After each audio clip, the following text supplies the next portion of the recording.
प्रश्न संख्या 7 प्रश्नावली 13.5 पढ़ रहे हैं हम। किसी गोदाम की माप 40 मीटर गुणा 25 मीटर गुणा 15 मीटर है। इस गोदाम में 1.5 मीटर गुणा 1.25 मीटर गुणा 0.5 मीटर की माप वाले लकड़ी के कितने अधिकतम क्रेट रखे जा सकते हैं। तो हम देखते हैं, जैसा कि दीवार है तो दीवार में ईंटें लगी हुई हैं। अगर हमें एक ईंट का आयतन पता है और हम दीवार का आयतन ज्ञात कर लें तो दीवार के आयतन में अगर हम ईंट के आयतन से भाग करें तो हमें पता लग जाएगा कितनी ईंटें दीवार में लगी हैं। इसी प्रकार एक माचिस का बॉक्स है जिसमें 10-12 माचिस होती हैं या ज़्यादा भी। तो अगर हम पूरे बॉक्स में भाग कर दें एक माचिस के आयतन से तो हमें पता लग जाएगा कितनी इसमें माचिस हैं।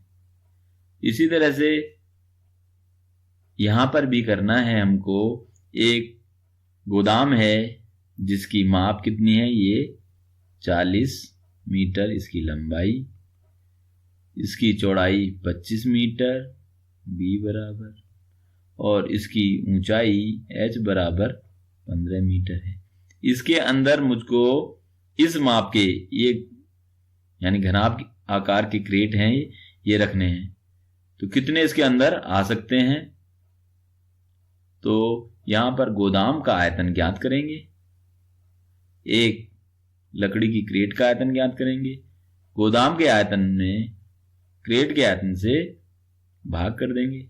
हमें ज्ञात हो जाएगा लकड़ी की कितनी क्रेट इसके अंदर आएंगी। तो सबसे पहले हम ज्ञात करते हैं इस गोदाम का आयतन यानी इसकी धारिता, इसके अंदर कितनी क्रेट आ सकती हैं। उसके लिए हमें इसकी धारिता यानी आयतन ज्ञात करना होगा। ये घनाभाकार है तो गोदाम जो कि क्या है घनाभाकार का आयतन बराबर लंबाई गुणा चौड़ाई गुणा ऊंचाई। लंबाई चौड़ाई ऊंचाई मैंने यहाँ पे लिख दी है, तो यहाँ सीधे मान रख देते हैं। L 40, B 25 और H 15 मीटर है।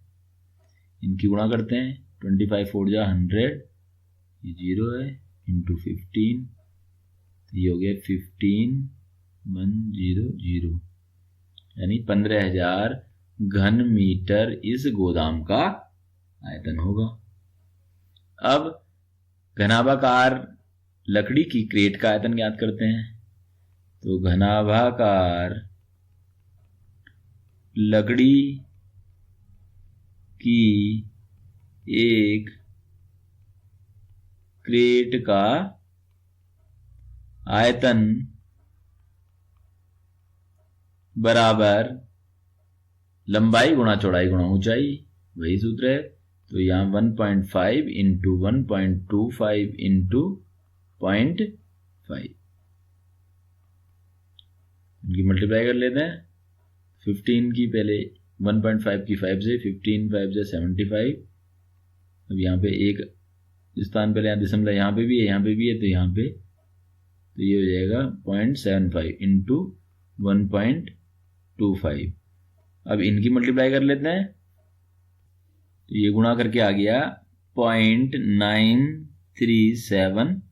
इनकी गुणा करेंगे 93 75 जाएगा और ये 2 और 2 4 अंक पहले दशमलव लगाना है, तो इतने घन मीटर। तो एक क्रेट का आयतन ये है और पूरे गोदाम का आयतन ये है।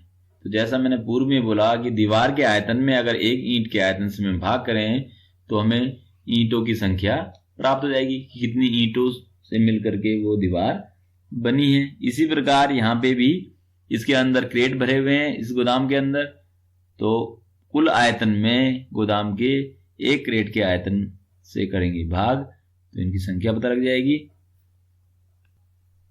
तो यहाँ पे लिखते हैं क्रेटों की संख्या बराबर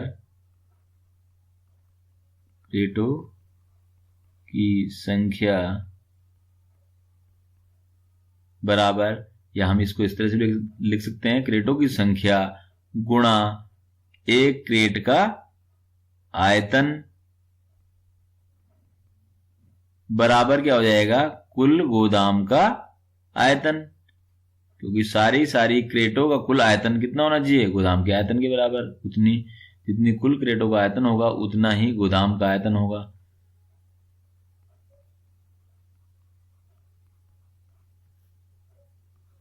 तो हम याद करते हैं क्रेटों की संख्या, क्रेटों की संख्या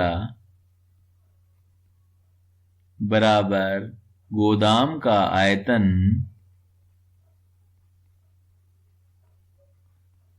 अपॉन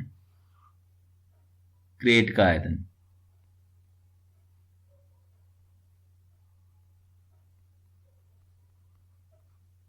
इनके मान रख लेते हैं यहां पे। गोदाम का आयतन कितना है, 15,000 घन मीटर, और एक क्रेट का आयतन 0.9375।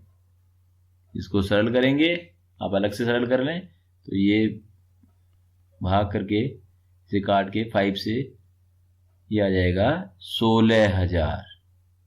तो क्रेटों की संख्या कितनी होगी, 16,000। तो इस आयतन वाले गोदाम में इस माप वाली 16,000 लकड़ी की घनाभाकार क्रेटें आएंगी।